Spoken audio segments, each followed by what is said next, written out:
자, 지금 우리가 이제 건축법의 1장에 나오는 건축법상의 어떤 여러 용어들, 그 용어들의 정의에 대해서 우리가 알아보고 있는데요.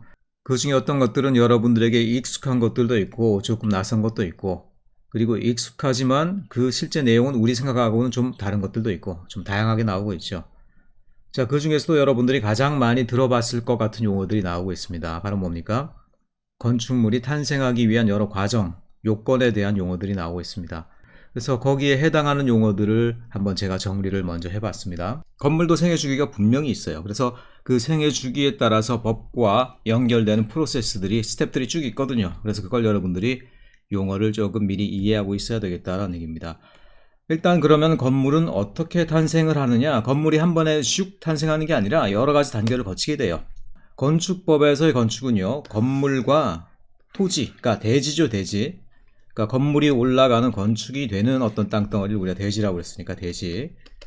사실은 건물과 대지와의 결합입니다. 우리는 건축이라고 그러면은 땅은 그냥 있다라고 생각하고 그 위에다 건물이 어떤 식으로 어떤 모습으로 올라가냐 그것만 생각하는데, 건축법에서는 대지와 건물이라 불리는 구조물의 결합이라는 방식이라는 거예요. 자, 그 결합을 누가 추진하느냐? 건축주가 추진하더란 얘기죠. 건축주 누굽니까? 기본적으로 땅 주인이면서 건축물을 만들기를 원하는 사람이 되겠죠. 물론 그 사람이 실제로 설계를 하거나 시공할 수 있는 능력이 있는 사람이 아니죠. 집을 갖고자 하는 어떤 소유 의향만 있을 뿐. 그렇기 때문에 전문 기술자들에게 또는 전문가들에게 의뢰를 하게 되죠. 기본적으로는 건물을 그려주는 설계자들, 건축사분들, 그 다음에 시공자분들, 건설하는 분들, 시공하는 분들, 건설회사, 건축회사, 도급회사 이런 분들이죠. 그 다음에 우리가 잘 모르는 분들 중에 감리자라는 분들이 있어요. 건설 현장, 설계와 시공이 얼마나 잘 연결되면서 우리가 처음에 원했던 건축물대로 잘 구현이 돼가고 있는가, 그걸 누군가 이렇게 봐서 검사를 해줘야 되겠죠. 근데 건축주 문외한이야, 잘 몰라. 와서 쭉 뭐 뒷짐지고 봐봤자 땅속으로 뭐가 들어가는지, 철근이 뭐 몇 개가 들어가고 어떤 의미가 있는지 모르죠. 그런 것들을 누가 봐줘야 되는데 그게 바로 감리자라는 사람들입니다. 감리자. 물론 감리자는 감리를 전문으로 하는 회사들도 있고요. 건축사들이 또 감리자의 역할로 들어오기도 합니다. 건물이 그래서 설계가 됐어. 그 다음에 그 토지 위에 올라가게 돼. 그러기 위해선 처음에 일어나야 될 일이 뭡니까? 기본적으로는 허가가 있어야 되죠. 설계를 하고 난 다음에, 대지가 마련되고 난 다음에 마련된 대지 위에 건물에 대한 구상안, 말하자면 설계도죠. 설계도를 가지고 허가를 받게 됩니다. 물론 허가가 아니라 신고 정도로만 그치는 건축물도 있었죠. 공작물들은 주로 신고였고, 건축물 중에도 뭐가 신고 대상이었습니까? 주로 85제곱미터 이상의 자잘한 것들, 그런 것들은 신고 대상이었죠. 하지만 허가받은 건물은 그런 것들이 생애 주기를 지나기까지 여러 단계의 또 법적인 과정을 지켜나가야 됩니다. 첫째, 공사를 시작하게 되는 경우에도요, 그걸 착공이라고 그러죠. 시공을 시작하게 되는 경우 착공 신고를 해야 됩니다. 둘째, 시공하는 동안에 시공을 갖다가 뭐 신고하고 그러진 않는데, 그 중에는 이 감리자에 의해서 꾸준히 감리를 받게 됩니다. 제대로 설계도, 그리고 설계도를 종합적으로 또 시공에 연결시킬 수 있게 공법과 뭐 여러 가지 시공 방식에 대해서 종합적으로 설명해 놓은 것들 우리가 시방서라고 합니다. 시방서. 이거 조금 잘못 읽으면 이상하게 되니까 시방서를 가지고 이제 감리를 하게 됩니다. 제대로 시공이 되고 있는지 검사를 하게 되는 것이죠. 자, 공사를 다 했다. 그럼 이제 건물을 드디어 이용하기 시작해야 되는데, 뭐 그래서 보면 고사를 지내기도 하고 떡 돌리기도 하고 막 그러죠. 근데 그게 그냥 되는 게 아니라 사용 승인을 받아야 돼요. 사용 승인을 받아야지 건물을 문 열고 들어가서 쓸 수가 있어요. 왜 그렇겠습니까? 아니, 처음에 허가 받은 대로 건물이 시공이 됐는지 안 됐는지 알 게 뭐예요. 그래서 사용 승인을 받아야 되는데, 이렇게 되면 건축지도원이란 분이 구청이나 이런 데서부터 나와서 건물을 둘러보면서 이상한 건 없는지, 허가 외의 용도나 허가 외의 구조로 이렇게 설계가 되지 않았는지 그걸 검사하게 됩니다. 그리고 나서 오케이 사인을 주면 그게 사용 승인이에요. 사용 승인이 떨어지게 되면 이제 건축대장, 건축대장이라는 건 우리나라에 있는 모든 건물에 대한 일종의 주민등록과 같은 거다라고 보시면 되겠어요. 모든 허가받은 건물들은 건축대장에 올라가서 몇 층짜리, 어떤 구조의 건물이고 몇 층에 어떤 용도가 들어가고 이런 것들을 쭉 기입을 하게 됩니다. 그 다음에 이 건물이 내 건물이요 라고 소유를 갖다가 확인하려면 건축대장만으로는 안 되고 등기라는 게 필요하죠. 그래서 소유권 보존 등기, 처음으로 생겨난 건물에 대한 소유권을 내가 보존하는 차원에서 등기를 올리게 됩니다. 자, 이런 걸 마무리 지으면 드디어 이제 내 건물이고, 내 땅, 내 건물이고, 내가 열쇠를 열고 들어가서 건물을 드디어 사용할 수 있게 되는 것이죠. 자, 그 다음에 한참 많은 세월이 지나지만 콘크리트 건물이래 봤자 한 50년, 보통 우리나라 한 2, 30년, 그 다음에 길게 보면 50년 정도를 사용하게 되면은 더 이상 사용하기 어려운 정도까지 오겠죠.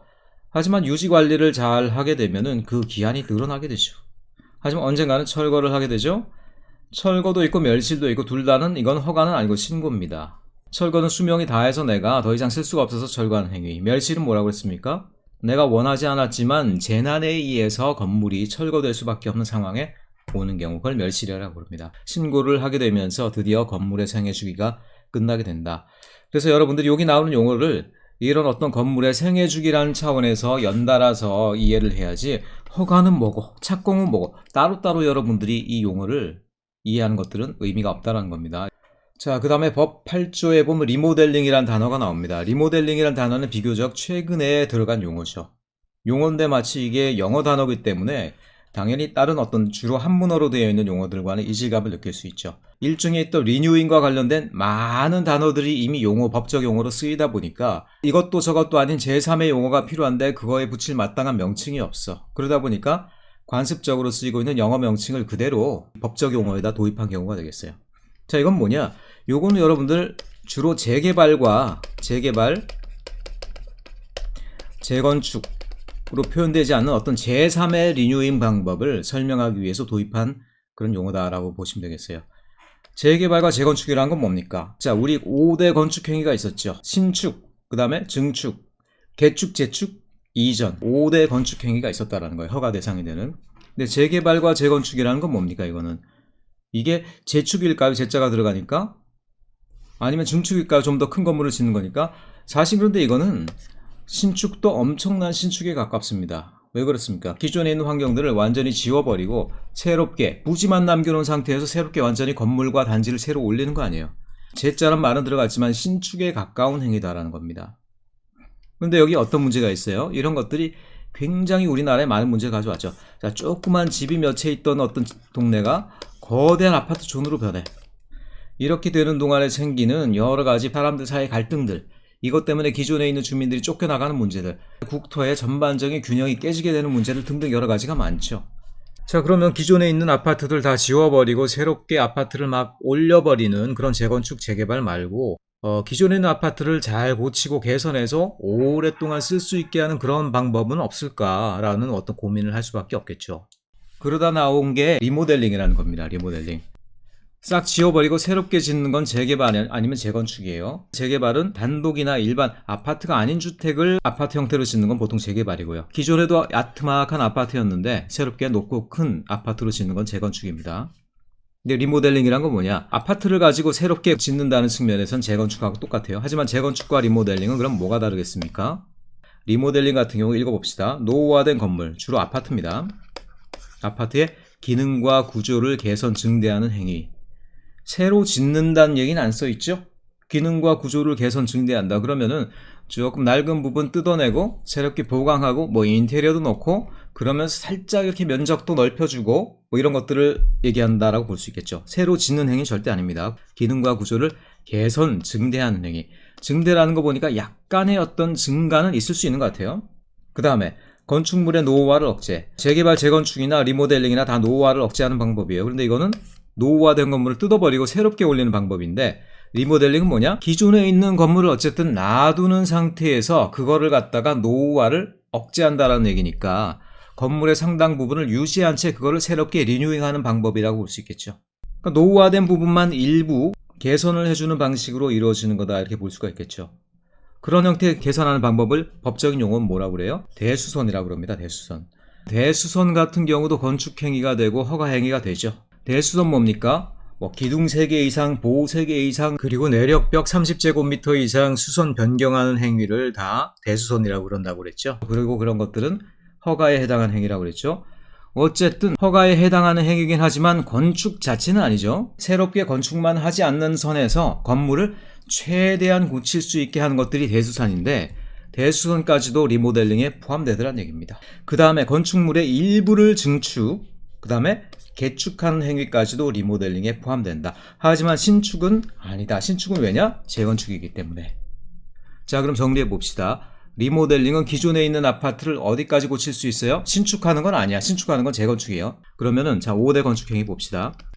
신축, 증축, 그 다음에 개축, 재축, 이전, 이렇게 5대 행위가 있었죠. 이 중에 뭐가 포함된다는 얘기입니까? 신축하면 그건 재건축이기 때문에 안 돼요. 증축은 어느 선까지 가능하다라는 얘기입니다. 어차피 재축이란 건 이거는 재난에 의해서 멸실된 건물에 대한 거니까 이것도 아니야. 이전 뭐 아파트를 갖다가 고치는 게 중요한데 여기서 저기로 이동할 필요 없죠. 그러니까 이것도 아니야. 그러니까 증축과 개축만이 포함되더라는 얘기입니다. 어디에? 리모델링에. 결국 우리가 할 수 있는 건 뭐냐? 증축, 개축하거나 대수선을 통해서 기존에 있는 아파트를 새롭게 리뉴잉하는 방법들, 그걸 이제 리모델링이라고 그런다.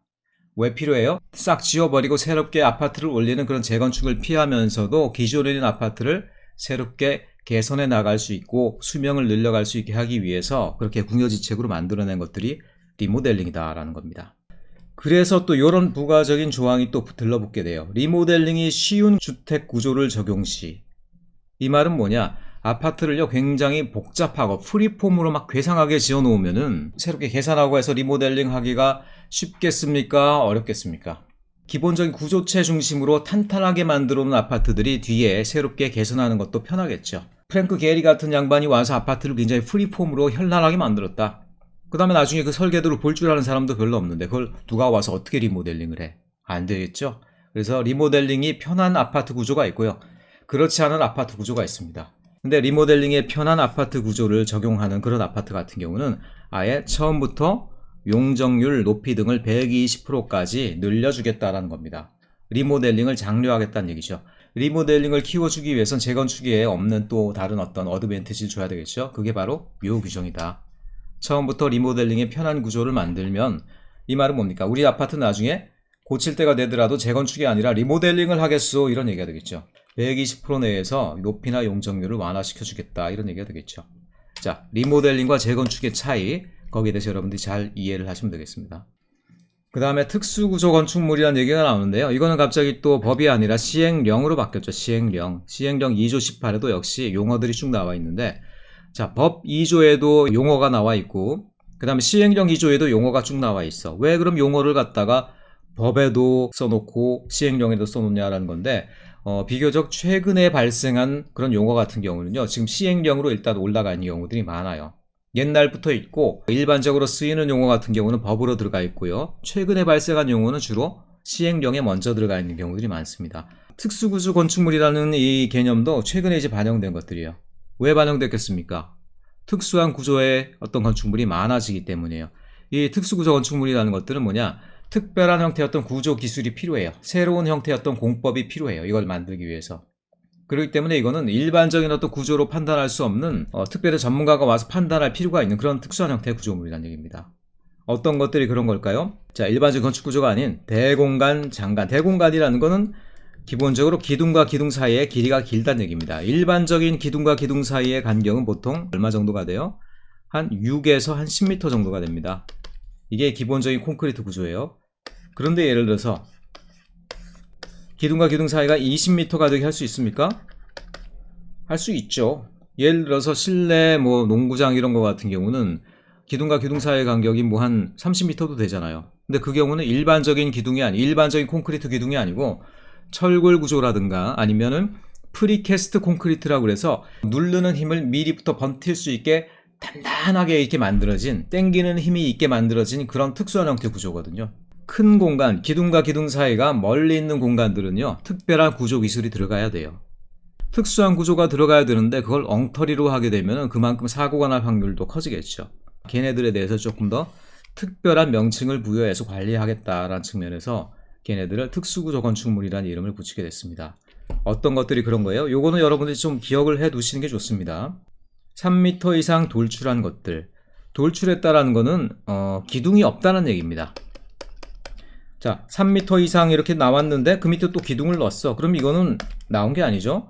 기둥이 있고 이렇게 나와 있어요. 그럼 여기 나와 있는 부분 요것만을 갖다가 우리가 3m일 때 이 규정이 포함된다는 것이죠. 자, 법에는 이런 얘기가 안 나왔습니다만 제가 이해를 돕기 위해서 여기다가 그런 구조의 명칭을 적었어요. 구조역학 배웠으면 알죠? 뭐라 그럽니까? 그런 것들을 캔틸레버형 구조다라고 합니다. 바로 여기 그림이 있죠. 차양과 같은 어떤 아니면 또 베란다나 뭐 발코니로 쓰는 것 같은 구조체가 이렇게 밖으로 쑥 나오는데 밑에 기둥이 이렇게 없죠? 얘는 그럼 뭡니까? 순수하게 이 안에 있는 철근, 콘크리트 뭐 이런 거의 힘만으로 얘를 버텨야 돼요. 그리고 이게 3m 이상 나오면 그 힘이 상당히 무거워집니다. 근데 밑에 기둥도 없어? 그럼 얘가 버티려면 어떻게 돼요? 상당히 특수한 형태의 구조가 여기에 적용이 돼야 되겠죠. 특수한 구조 계산이 들어가야 됩니다. 그러니까 이런 것들은 특수구조 건축물로 보겠다. 그 다음에 아까 대공간은 기둥과 기둥 사이의 간격이 큰 건물이라고 했죠. 기둥과 기둥 사이의 간격은 경간이라고도 그러고요. 영어로는 스팬이라고도 그래요. 스팸이 아니고 스팬입니다. 스팬. 20m 이상 이런 것들은 진짜로 어떤 강당이라든가 커다란 식당이라든가 이런 데서만 볼 수 있는 구조지, 여러분들이 일반적으로 살고 있는 건물들은요 기둥과 기둥 사이의 간격이 10m 이내밖에 안 돼요. 그러니까 이 정도는 어떻게 돼요? 기둥과 기둥 사이의 공간이 굉장히 큰 대공간이다. 그런 경우도, 그러니까 이런 경우가 되겠죠. 이런 경우도 특수구조물로 보겠다. 그리고 국토부 장관이 그때그때 좀 신경 쓰이는 어떤 특수구조 건축물이 있을 수 있다. 그런 경우 또 새롭게 계속 지정을 해 나가겠다라는 측면에서 기타 국토부 장관 고시라는 이제 조항들이 또 붙어 있습니다. 자, 기본적으로 이런 정도는 여러분들이 좀 기억을 해 두시는 게 좋을 것 같아요. 3m 이상 돌출부, 이른바 캔틸레버, 기둥과 기둥 사이 20m 이상, 이런 애들은 상당히 특수한 형태의 구조물이다 라고 법에서 규정을 한다.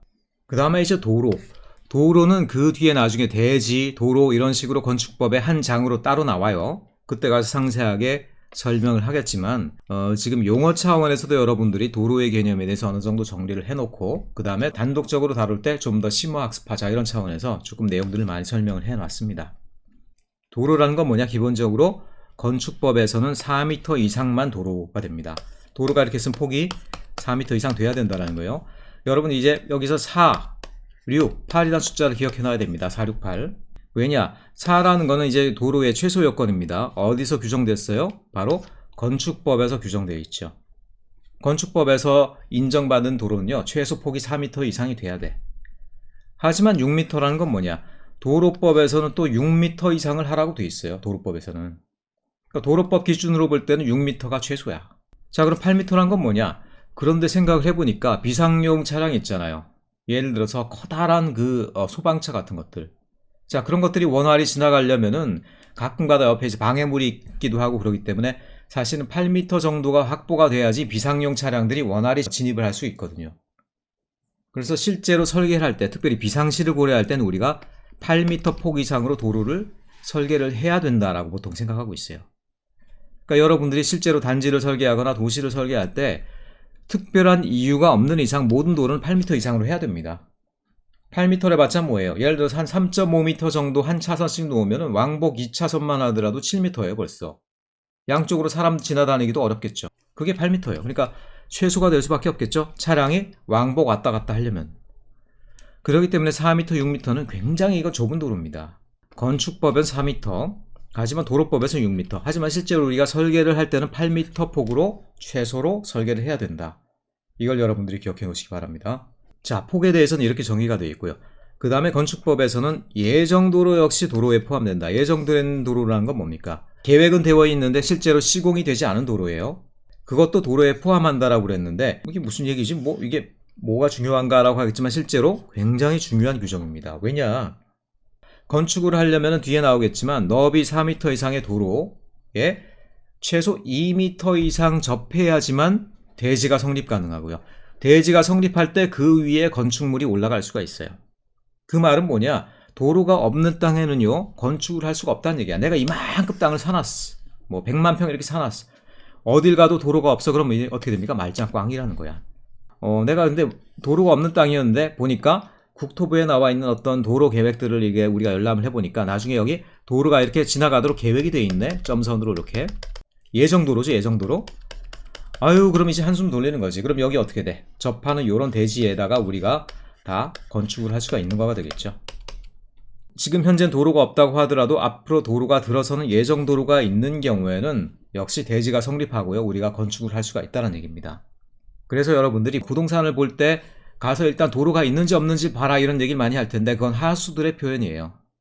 도로가 없어서 지금 현재는 땅값이 낮아. 하지만 최근에 도로 개설 계획이 있다라는 소식이 있는 땅 있죠? 그 땅이 진짜 100이죠. 지금 현재 도로가 없으니까 땅값이 낮아. 근데 예정 도로가 계획이 있어. 그럼 어떻게 돼? 즉시 가서 그 땅을 사들이면은 대지로 그리고 건축 대상지로 개발이 가능하기 때문에 땅값이 많이 올라가겠죠. 그렇기 때문에 예정 도로란 이 용어가 중요하다는 얘기입니다. 자, 그런데 이제 문제는 뭐냐면 지형적 조건이 불리한 경우들이 있을 수 있어요. 자, 4m 도로면 이거 사실 뭐 차 하나도 거의 다니기 어렵습니다. 그런데 그 4m 도로마저도 확보하기 어려울 정도로 진짜로 열악한 지형적 조건이 있는 동네들이 있을 수 있을까 없을까? 있을 수 있더란 얘기입니다. 자, 이건 법적인 용어가 아니라 제가 좀 여러분이 알아듣기 쉽게 이렇게 표현해놨습니다. 달동네 등 주거 여건 지형상 불리한 지역들. 자, 이거는 여러분 어디 가면 볼 수 있느냐? 부산의 감천마을 가서 보시면 딱 알 수 있죠. 그 마을에 어떤 집들이 그 앞에 차가 들어가고 차를 세울 수 있는 집이 어디 있습니까? 사람들도 간신히 지나갈 만한 그런 2m 폭밖에 안 되는 도로들이 막 있고 그렇죠. 그러니까 그런 집들은 기본적으로 무허가 주택들이에요. 왜냐하면 도로 요건이 이미 충족이 안 되잖아요. 근데 그런 데가 사실은 있겠냐 없겠냐라는 얘기예요. 현실적으로는 4m 도로도 확보하기 어려운 땅들이 있겠냐 없겠냐라는 거예요. 있을 수 있다. 기존의 주거 여건상 또는 지형상. 그렇다고 이 달동네 사람들 다 뭐 그대로 있고 집도 다 헐어버리라 할 수 없잖아요. 그래서 예외를 인정해 주겠다. 그런 경우도 그런데 완전히 기준이 없는 건 아니고 3m 이상으로는 해야 된다라고 이렇게 되어 있다라는 겁니다. 자, 도로에 대해서 여러분들이 또 하나 조금 더 알아둬야 될 것들. 희한하게 요 내용이 시험들에 많이 나오더라고요. 예전에는 그랬는데 제가 뭐 시험 볼 때는 그랬는데 요새는 잘 나오는지 모르겠어. 이것도 앞에 나오는 완화 요건 중에 하나입니다. 4m 도로를 딱 내야 되는데 달동네라든가 지형 환경상 어려운 경우는 4m를 안 하고 3m만 확보해도 된다라고 이렇게 완화해 준다라고 그랬죠. 완화해 주는 또 다른 경우가 있는데요. 막다른 도로인 경우가 그렇다는 얘기입니다. 막다른 도로는 가다가 이렇게 끊어졌다는 얘기죠. 끊어졌기 때문에 다시 돌아와야 돼. 근데 이런 막다른 도로까지도 다 4m, 6m, 8m로 내려고 그러면은 실제로 건축을 하기 어려운 경우들이 많이 발생합니다. 안 그래도 막다른 골목이라서 교통도 불편하고 힘든데 조금 봐주자 이런 얘기가 되더라는 얘기죠. 그래서 별도의 조건을 통해서 완화했는데 그 별도의 조건이 요 표입니다. 별건 아니고요. 막다른 골목의 길이에 따라서 길이 범위에 따라서 최소 도로의 폭을 4m보다 적게 정해주겠다라는 얘기입니다. 10m도 안 되는 굉장히 짧은 막다른 도로. 사실 그런 데는 차들이 왔다 갔다 하는 것도 아니죠. 버스들이 왔다 갔다 하는 땅도 아니기 때문에 그런 경우에는 까짓거 2m만 확보해도 봐주겠다. 2m만 확보해도 도로로 인정을 해주겠다 이런 얘기입니다. 막다른 도로의 길이가 조금씩 길어지면은 그 길이를 지나가는 교통의 양도 많아질 거 아니겠어요. 그래서 조금 차등을 둬서 도로의 길이가 길어지는 경우에는 도로의 폭을 좀 더 넓게 확보하도록 규정을 바꿔주게 됩니다. 부등호식으로는 이렇게 써야 되겠죠. 10보다는 크거나 같고 35보다는 작은 10m 이상 35m 미만의 어떤 도로의 길이인 막다른 도로의 경우에는 3m가 되겠죠. 그 다음에 35m 이상이면 이제 상당히 기네. 막다른 골목이라도 35m 이상이면 이거는 여기를 수많은 대지들이 붙어 있을 거 아니에요. 기본적으로 이렇게. 그러니까 이 안에 교통량도 많아질 수밖에 없겠다. 그런 경우 그래서 너한테도 6m 확보해야 돼. 이거는 딱히 이득이 나는 완화 조건도 아니네. 오히려 4m보다 강화가 돼버렸네. 그래서 이런 경우에는 6m로 해야 된다. 6m를 확보해야 된다. 단 이거는 도시지역의 기준입니다. 도시지역은 뭡니까? 차량도 많고 사람도 많아요. 그렇기 때문에 좀 더 강화된 기준을 쓰고요. 읍면지역이다라고 그러면 이건 한마디로 비도시지역이죠. 시골이라고 그러면 이건 이제 비법적인 용어고요. 법적인 용어로는 읍면지역이다라고 그러면 그거는 시골을 얘기하는구나. 비도시를 얘기하는구나 라고 하시면 되겠어요. 거기는 좀 봐주겠다. 4m. 그러니까 사실 읍면지역이면은 그림이 좋죠. 딱 2, 3, 4 딱 올라가는데 도시지역이면 2, 3, 6이 돼버리네. 2, 3은 6으로 여러분들이 기억을 해두면 되겠죠. 그래서 10m 미만, 10 이상 35 미만, 35 이상에 따라서 각각 2, 3, 6으로 도로의 최소 규정폭이 달라지게 된다라는 것들 알아두시기 바랍니다. 자, 그 다음에 2조 12항에 가면 건축 관련자란 용어들이 최근에 이것도 새로 발생한 지 한 10년 정도 됐던 것 같은데 한 10년 정도 된 것 같아요. 건축 관련자. 애매한 용어들이죠. 건축과 관련된 사람들이 건축 관련자들이죠. 뭐. 건축 관련자들 아까 우리가 살펴본 대표적인 4명이 있었죠. 일단 건축물의 주인, 건축주, 그 다음에 설계자, 자 공사하는 사람, 시공자, 검사해주는 사람, 감리자. 4명은 알고 있죠. 근데 그거 말고도 조금 더 이제 추가를 했더란 얘기입니다. 제조업자라는 사람들을 신설했어요. 사실 근데 이것도 필요한 게 뭐냐면 최근에 건축물을 이루는 건축 부품들 있죠. 건축 자재. 건축 자재의 중요성이 굉장히 중요해지고 있죠. 뭐 친환경 건축물, 뭐 에코 건축물, 그다음에 뭐 태양광 패널, 그다음에 무슨 단열형 유리창, 건축물 이루는 각각의 부품에 대한 생산의 어떤 굉장히 중요해지고 있죠.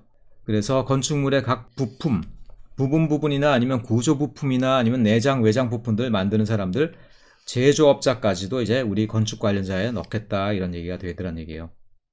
자, 제조하는 사람들이 들어가니까 그걸 유통하는 사람들도 당연히 들어가야 되겠죠. 뭐 설계자는 당연히 나왔고요. 그 다음에 공사 감리자 나왔고, 이 사람들은 설계 도서를 보고 시방서를 보고 그 내용들을 시공되는지 현장 가서 감독을 해주고 가끔씩 이렇게 가서 큰 소리 좀 치고 뭐 이런 사람들이 되겠죠. 시공자 이제 건설하고 실제로 시공을 하는 사람들.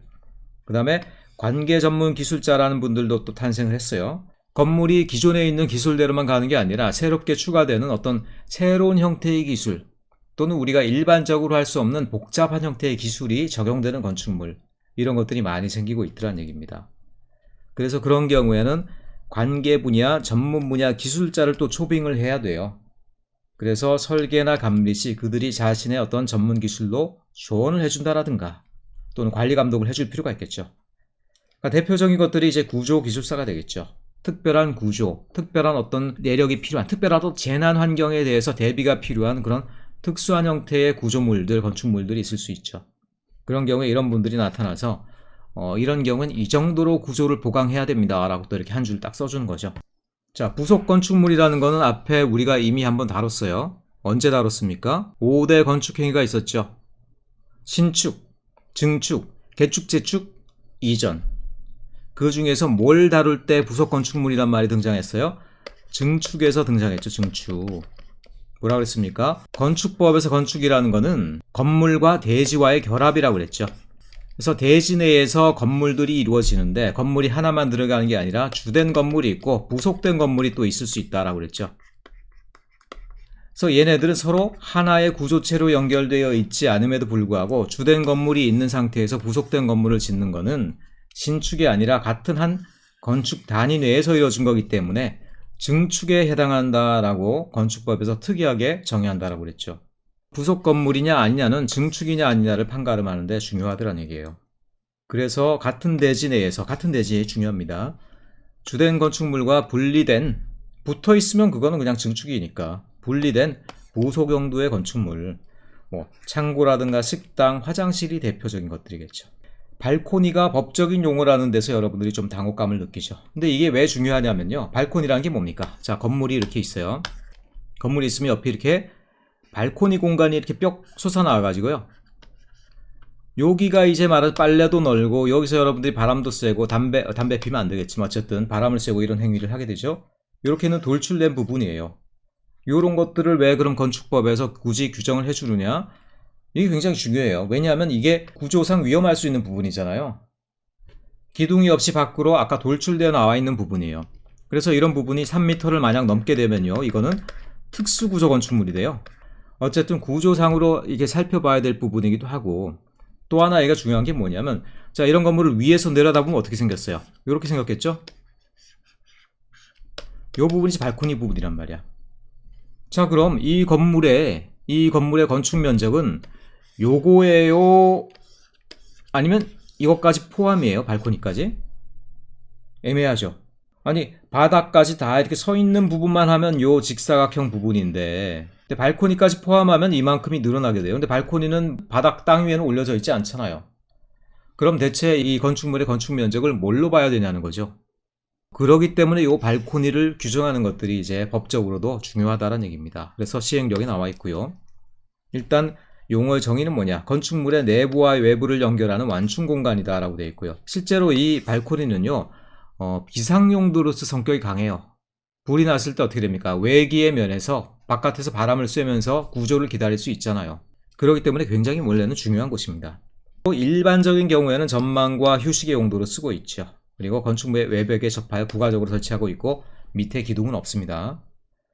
그리고 우리나라에서 근데 최근에 이 발코니의 용도에 대해서 많이 허용을 해줬어요. 그래서 최근에는 이거를 거실 용도로 사용이 가능해. 침실, 거기 나와서 잠도 잘 수 있네. 창고로도 사용이 가능해요.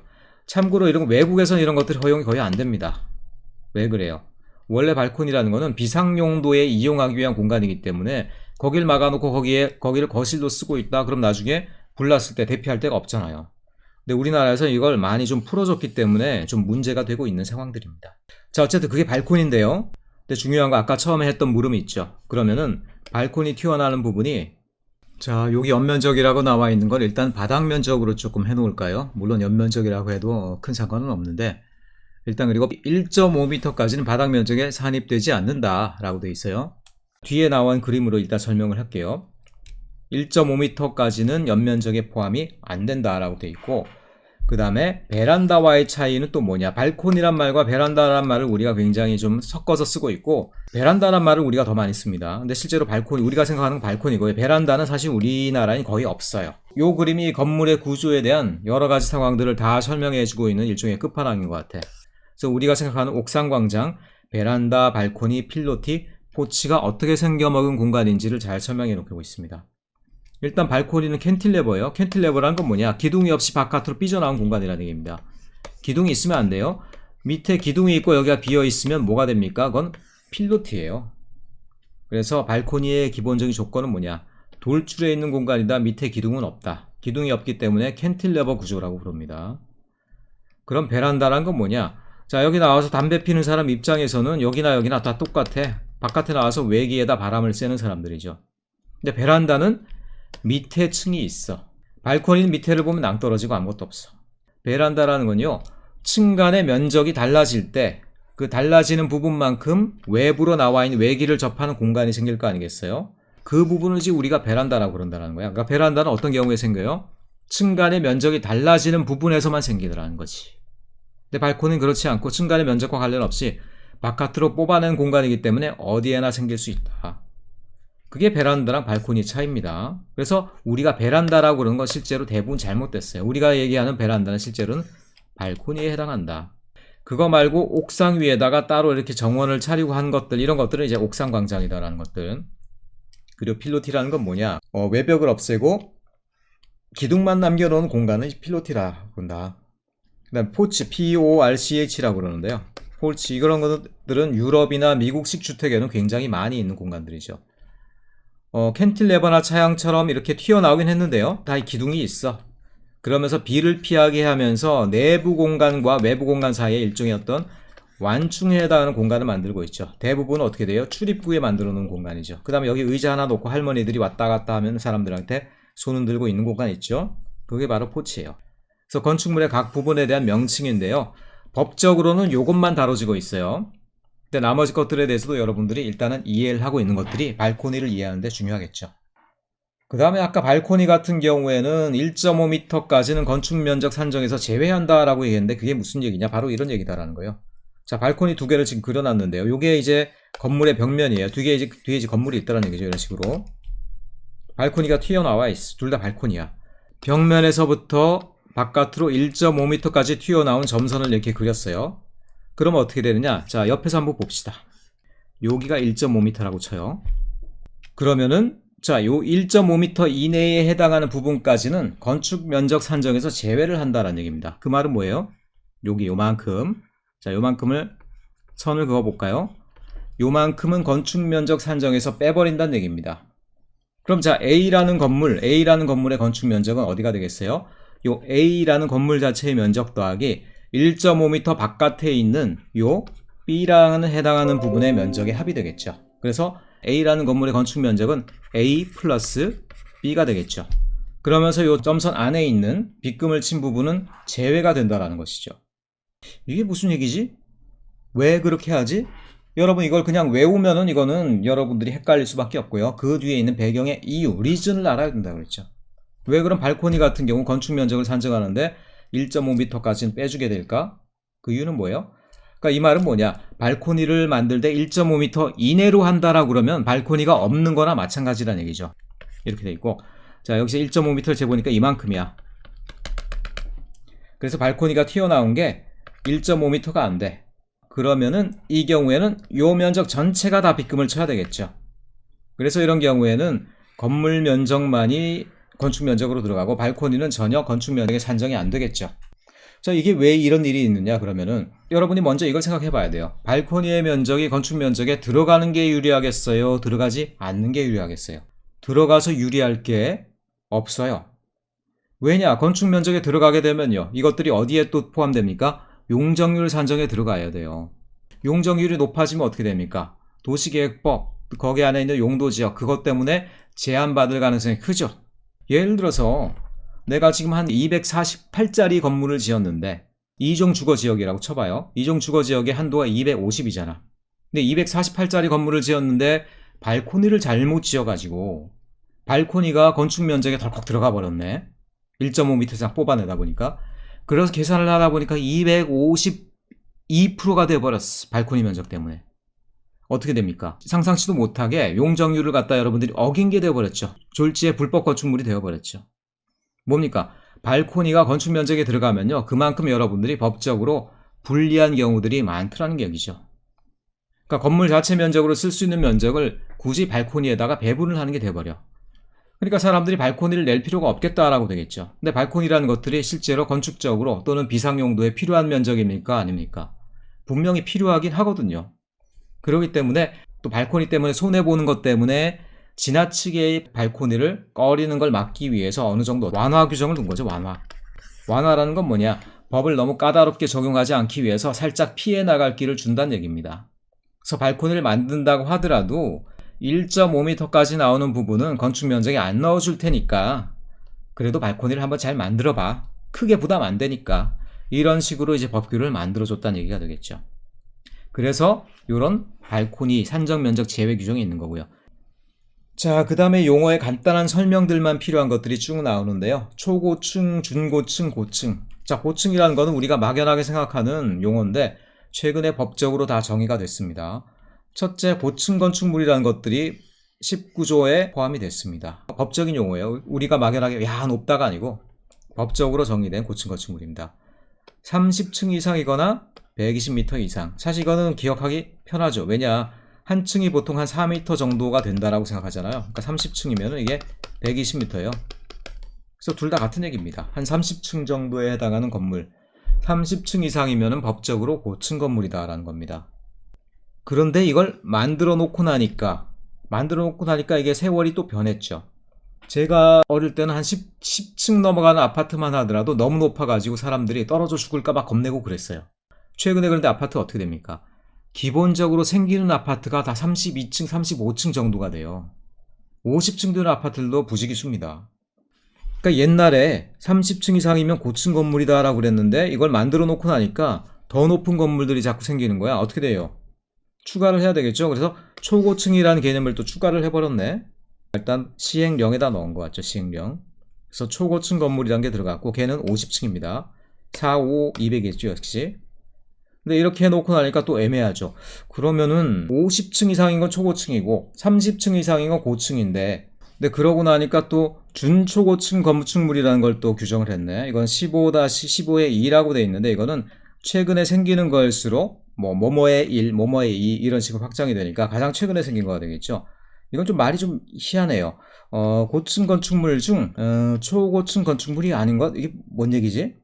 고층은 30층 이상, 초고층은 50층 이상인데 준초고층은 고층 건축물에서 초고층 건축물을 뺀 거. 이거 뭐 헷갈린다. 자, 고층 건축물이라는 이런 집합 내에 초고층, 준초고층 다 포함되는 거죠. 고층은 30층 이상이니까 그 안에 30층 이상이면 50층 이상의 건물, 그 다음에 뭐 준초고층 다 포함되는 거죠. 그러니까 결국 뭐냐? 고층 건축물 내에 준초고층과 초고층이 다 있다라는 거예요. 그러니까 결국 준초고층 건축물은 뭐가 되겠어요? 일단은 무조건 30층 이상이 되겠죠. 근데 50층이 넘어가면 50층 이상이 되면 초고층 건축물이기 때문에 얘는 몇 층까지 올라갈 수 있어요? 49층까지만 가능하겠네. 그래서 준초고층 건축물은 말은 이렇게 되어 있지만 실제로 그걸 우리가 해석하자라고 그러면은 자 30층 이상 넘어가서 고층이면서 초고층까지 건드리면 안 돼. 그러니까 39층 이상 49층 이하 이렇게 봐야 되겠죠. 또는 50층 미만으로 봐도 되겠죠. 그런 식으로 본다라는 것들인데 왜 이런 애매한 규정들이 나오는지 저는 잘 모르겠어요. 어쨌든 최근에는 한 50층 정도 돼야지 이제 높은 건물이다 라는 어떤 최근의 추세를 반영한 법규다 이렇게 보시면 될 것 같습니다. 그 다음에 다중이용 건축물이라는 얘기도 나왔습니다. 다중이용이다. 많은 사람들이 이용하는 건축물이다. 대충 그런 식으로 이해를 하면 되겠죠. 역시 시행령에 나오는 규칙들입니다. 다음 용도란 건 문화집회시설, 종교, 판매시설, 여객용시설, 종합병원, 관광숙박 등의 시설들을 얘기하는데 건축물에 부여된 특별한 어떤 시설 용도를 얘기하죠. 자, 다음 용도 성격이 뭐인 것 같아요? 딱 봤을 때.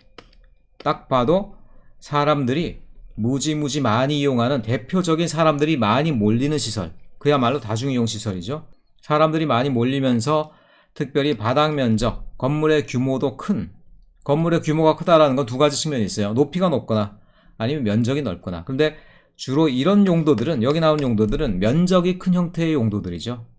한 층에 사람들이 바글바글 많이 몰리는 것들이 주로 뭐 교회라든가 아니면 판매 시설들 아니겠어요. 그래서 이런 시설들 중에 바닥 면적이 5,000제곱미터 이상이 되는 것들은 굉장히 많은 사람들이 이용하는 건축물이기 때문에 그에 맞는 특별한 건축법적인 규정을 제한을 하겠다. 이런 얘기가 되겠죠. 자, 이렇게 면적으로 되는 것들이 있고요. 층으로 되는 것들도 물론 있습니다. 층으로는 이건 간단하게 나오네. 종류, 용도, 무관, 종류라기보다는 용도라고 그래야 되겠죠. 용도. 16층 이상이면 무조건 다중이용 건축물이다. 이건 또 뭐지? 뭐 모르겠어요. 어쨌든 이건 층으로만 해주니까 외우기는 쉽네. 고맙네. 따로 용도가 없고요. 자, 어쨌든 16, 5천 정도로 여러분들이 기억을 해두면 되겠죠. 다중이용이다 16, 5천. 16층 이상 또는 5,000제곱미터 이상인데 면적으로 되는 것들은 사람들이 바글바글 많이 이용하는 것들, 대표적으로 문화집회시설, 종교, 판매, 여객용, 종합병원, 관광숙박. 딱 봐도 얘네들 특별히 외울 것이 아니라 딱 봐도 사람들이 무지무지하게 많은 것 같은 시설들이죠. 그 다음에 또 17에 2라고 그랬으니까 밑에 새롭게 추가된 규정이 되겠는데 준다중이용 건축물도 나오네. 준다중이용 건축물. 얘네들은 다중보다는 아까 고층 밑에 조금 약한 준고층이 있었듯이 다중 밑에도 조금 약한 준다중이 있다라는 얘기죠. 얘는 그래서 아까 나오는 5,000제곱미터 이상의 많은 사람들이 이용하는 시설보다 조금 약한 시설을 얘기하는 거겠죠. 그래서 연면적 합계가 1,000제곱미터 이상으로 확 줄어드네. 그 다음에 아까 나와 있는 놈들은 여전히 있어요. 보니까 문화집회, 종교, 판매, 종합병원 뭐 이런 것들, 관광, 숙박 이런 것들이 아까 앞에 나와 있던 애들 아니에요? 그렇죠? 여객도 나와 있고 거기에 조금 몇 개가 더해졌네. 교육연구, 노유자, 운동, 위락, 장례 이런 것들. 얘네들은 메이저하게 사람들이 몰리는 시설은 아닌데 다중이용 용도에는 포함되지 않았는데 준다중이용으로 내려가다 보니까 조금 사람이 덜 모이는 시설 같은 경우도 여기에 포함이 됐죠. 그러니까 좀 더 포함 대상이 넓어졌죠. 일단 이것들을 여러분들이 뭐 시험 대비하거나 외울 때는 무조건 다중이용 건축물은 여러분들이 잘 기억을 해놔야 되겠죠. 그 다음에 여러분이 감으로 봤을 때 그만큼은 아니어도 기본적으로 사람들이 많겠다 싶은 시설들이 있어요. 이렇게. 그런 것들 정도만 추가되도록 여러분들이 기억을 해놓으면은 이런 것들이 대비가 되겠죠. 자, 이제 강의 내용이 거의 끝나가는데요. 마지막은 이제 완화 대상이라는 또 특별한 법들이 있어요. 이 건축법이라는 것들을 굉장히 강직하게, 리지드, 영어로 리지드하게 적용을 하다 보면은 굉장히 또 부작용이 생기는 경우들이 많습니다. 그 지역의 여건 자체가 건축법이 적용되지 못하는 상황들이 있을 수가 있다는 얘기예요. 그래서 그런 경우들이 많다 보니까 아예 완화 대상이라는 어떤 규정을 실제로 또 만들게 됩니다. 건축법 적용을 완화한다. 완화한다라는 거는 덜 적용하겠다. 또는 조금 느슨하게 적용하겠다는 얘기예요. 또는 부분적으로 적용하겠다는 얘기입니다. 그럼 어디에다가 우리가 완화를 해줘야 될까요? 봐줘야 되는 사람들, 봐줘야 되는 지역들. 기본적으로 도시지역은 봐줄 일이 아니죠. 건축법은 사실 도시지역을 배경으로 해서 만들어진 법이에요. 도시지역을 규제하던 규정들이 비도시지역으로 건너가면 너무 가혹한 것이 될 수 있는 경우들이 많이 있습니다. 한마디로 비도시지역인 경우에 적용을 하게 되고요. 또 다른 말로 뭐라 그랬어요? 면 뭐 이런 것도 되겠죠. 그리고 지구단위 계획구역이 아닌 지역. 의미가 애매할 텐데요. 지구단위 계획이 된다고 하면은 큼직하게 어떤 지역 개발이 가능하다는 얘기입니다. 큼직한 개발이 가능한데 굳이 거기에다가 완화를 얘기할 필요 없겠죠? 이 말은 여러분들이 이렇게 이해를 하셔야 돼요. 지구단위 계획을 수립하기도 어려울 정도로 열악한 지역. 산골짜기에 뭐 필지 몇 개 있고 대지 몇 개 있는데 거기다 지구단위 계획을 우리가 만들 이유가 없잖아요. 지구단위 계획을 적용하기도 어려울 정도로 여러 가지 여건이 열악한 지역을 얘기한다. 주로 비도시 지역에 그런 지역들이 있겠죠. 그 다음에 동읍, 그러니까 제대로 정비되는 행정구역을 얘기하는 거죠. 그 이외의 지역들, 진짜 열악한 지역들. 그리고 특별히 섬 인구 500인 미만. 섬 인구 500인 미만인데 거기에 몇 가구 살고 막 그러고 있는데 거기 가서 건축법 이렇게 지키라고 그러고 또 용적률 검폐율 자료 재보고 막 그럴 순 없다는 얘기죠. 그래서 이런 한마디로 그냥 표현해 봅시다. 저개발 지역, 그 다음에 환경상 불리한 지역을 얘기하더란 얘기예요. 그런 경우에는 완화 적용 대상이 될 수가 있겠다. 세 가지, 그러니까 완화 적용 대상의 유형을 적용해 놓고 있다. 그럼 완화되는 법령은 뭐냐? 기본적인 규제만 완화를 해줍니다. 기본적인 건축 대지, 그러니까 건축물과 대지의 규격과 관련된 규제들이 있어요. 나중에 배울 텐데. 대지와 도로와의 관계. 이게 사실 제일 중요하죠. 시골로 가면 이걸 지키기가 굉장히 어려워요. 가장 기본적인 요령이 뭐라고 그랬습니까, 여러분들? 자, 대지가 있고 그 앞에 도로가 지나간다고 그랬죠. 도로 폭은 4m. 도로와 접하는 요 전체 대지의 길이 요거는 최소 2m. 이런 것들이 대지와 도로의 관계잖아요. 그런데 섬으로 가고 산골짜기로 가고 그럼 도로도 제대로 없고 도로도 1.5m 있을까 말까 하고 막 꼬불꼬불하고 그런 상황인데 이런 식으로 건물을 짓지 않으면 다 건축이 안 된다라고 얘기할 수가 없겠죠. 그러니까 가장 먼저 완화를 해줘야 될 것들이 바로 이런 것들입니다. 그리고 도로를 폐지하거나 변경하는 사항들, 건축선의 지정들, 건축선의 의미는 나중에 배울 거예요. 건축선에 의한 건축 제한들, 방화지구 안의 건축물, 방화지구 안의 건축물은 그 쓰는 재료 하나하나에 대해서 내연재료, 불화재료 굉장히 이제 까다로운 제한을 받아요. 집이 드문드문 있는데 거기다 굳이 방화지구 막 이런 거 설정하고 그럴 필요가 없겠다는 얘기입니다. 땅덩어리가 워낙 작은 땅인데 대지 분할, 규모 제한을 하는 것들도 불합리하겠다. 그래서 이런 것들이 주로 도시지역에 적용되는 건축물의 규격에 대한 대표적인 제한들입니다. 그러니까 도시용이에요, 한마디로. 도시용이기 때문에 이런 애들은 열악한 비도시 지역, 섬 뭐 이런 데서는 완화를 해주겠다. 그런 완화에 대한 규정의 근거가 바로 법 3조 5항에 있더란 얘기입니다.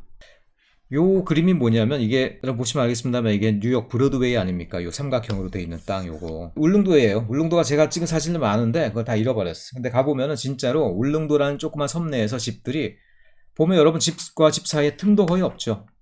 딱 봐도 그런데 여러분 용적률 건폐율 지켜졌을까요? 건폐율만 해도 한 60%밖에 안 되는데 그럼 땅의 한 절반 가까이가 비어 있어야 되는데 지금 빈 땅도 없죠. 거의 도로 빼놓고는 다 건물 덩어리죠. 딱 봐도 건축법이 제대로 적용이 안 되고 있죠. 자, 울릉도 같은 이런 산밖에 없는 좁은 섬에서 건축법을 하나하나 다 지키게 하는 경우 지금 현재 울릉도가 제대로 그럼 사람들이 건축을 할 수 있을까? 없겠다는 얘기입니다. 그래서 이런 것들은 특별한 경우에 한해서는 특별히 비도시 지역, 섬 지역에 한해서는 건축법에 있는 주요한 규정들을 좀 완화시켜 주겠다, 봐주겠다 이런 얘기가 되겠어요. 자, 그거 말고 비슷한 완화라는 계열이기 때문에 묶어서 여러분들에게 설명하는 건데요. 법 5조를 가면 또 최근에 발생한 법령 등인데 적용 완화 요청 제도라는 것들이 또 있습니다. 자, 이거는 뭐 도시, 비도시라는 구분이 없죠. 그냥 적용하는 것을 완화해달라고 누군가가 요청할 수가 있다는 얘기입니다. 그러니까 이건 도시 지역에서도 완화가 필요하면 누군가가 그렇게 요청을 해줄 수가 있다는 얘기죠. 어떤 경우가 그렇게 되냐? 건축법을 적용하는 것이 매우 불합리하다고 인정되는 대지나 건축물의 경우. 자, 건축물과 대지는 같이 가는 거기 때문에 결국 건축 행위에 필요한 두 가지 요소들이죠. 그럼 요청을 누가 해요? 허가권자는 어차피 시, 군, 구청장이니까 허가권자는 그들이 허가권자에게 요청을 해야 되는데 그러면 요청하는 주체는 누구냐? 뭐 답답한 사람이 우물 파야죠. 건축주. 근데 설계자, 시공자, 감리자도 설계자가 내가 설계를 해보니까 이런 데서는 건축법을 진짜 지키기가 거의 불가능해. 또는 뭐 시공자, 이게 내가 공법상으로 이런 데는 각이 안 나오는데 감리자, 이런 사람들, 건축과 관련된 사람들이 다 요청 주체가 될 수 있다는 얘기입니다. 아까 말한 것처럼 울릉도도 아니고 비도시 지역, 열악한 지역, 지구단위 계획 외의 구역도 아니지만 그럼에도 불구하고 여러 가지 요건상 매우 불합리하다고 인정되기 때문에 건축법의 기준을 좀 완화해 주세요라고 간청할 수 있는 그런 항목들이 있더란 얘기입니다. 그런데 어떤 경우가 그런 얘기를 하는 게 없고 그냥 매우 불합리한 경우로만 얘기해놨죠. 실제로 건축법을 적용하기가 어려운 경우들이 많이 또 발생하고 있습니다. 그래서 그런 것들을 특별히 규정하기보다는 애매하게 이렇게 서술해 놓음으로써 많은 경우들을 포함할 수가 있겠죠. 그래서 제가 그런 대표적인 사례를 하나 그림을 갖고 와봤어요. 그런 적용 완화 요청이 있어야 되는 이유를 설명해주는 어떤 대표적인 상징적인 케이스가 되겠는데, 요 그림 여러분 어디 있습니까? 요거. 여기 이게 아마 남산인 것 같고, 남산 맞나 모르겠다. 어벤져스 영화에도 또 등장했었던 뭡니까? 세빛둥둥섬 아니에요? 세빛둥둥섬. 세빛둥둥섬이라고 그러면 또 이게 서울에 안 사는 분들 아직 안 가본 사람들도 있어요. 한 번씩 가보시기 바랍니다. 한강에 띄워놓은 일종의 인공섬이에요. 그 위에다가 건물을 만들고 이 안에 뭐 컨벤션 센터, 카페, 레스토랑 있고 가보면 뭐 여기 이 안에서 결혼도 하고 막 그러더라고요. 이런 경우가 왜 적용 완화 요청 대상이 되는 걸까?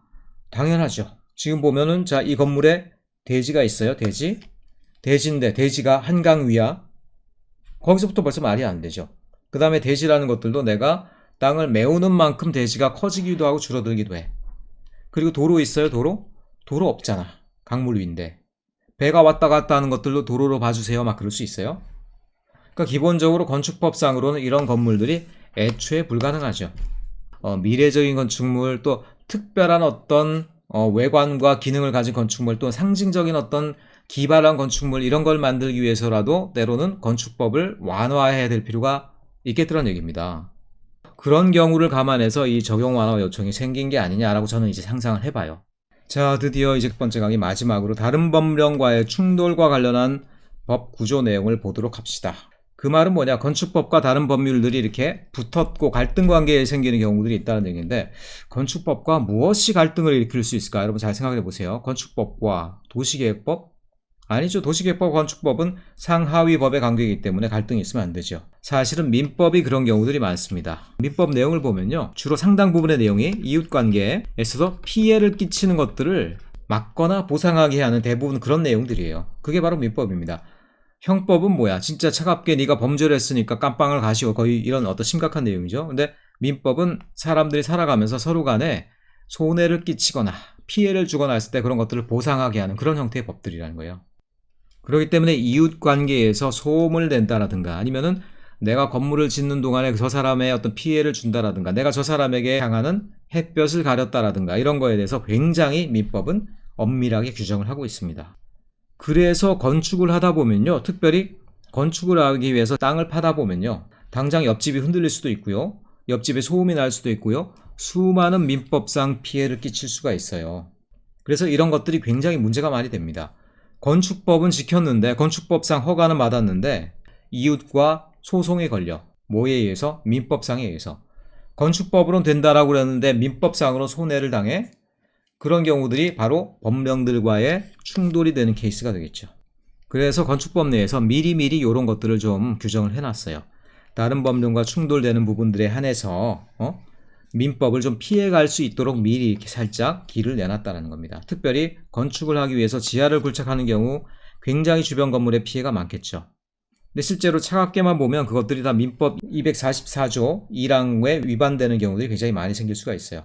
지하시설 등에 대한 제한이에요. 그래서 땅을 파다 보면 생기는 여러 가지 이제 물이 흐르는 문제들 등등, 토사가 붕괴하거나 오액이 흐르는 문제들, 이런 거에 따라서 적당한 조처를 해야 되고, 안 하면 손해배상을 해야 되겠죠, 배상.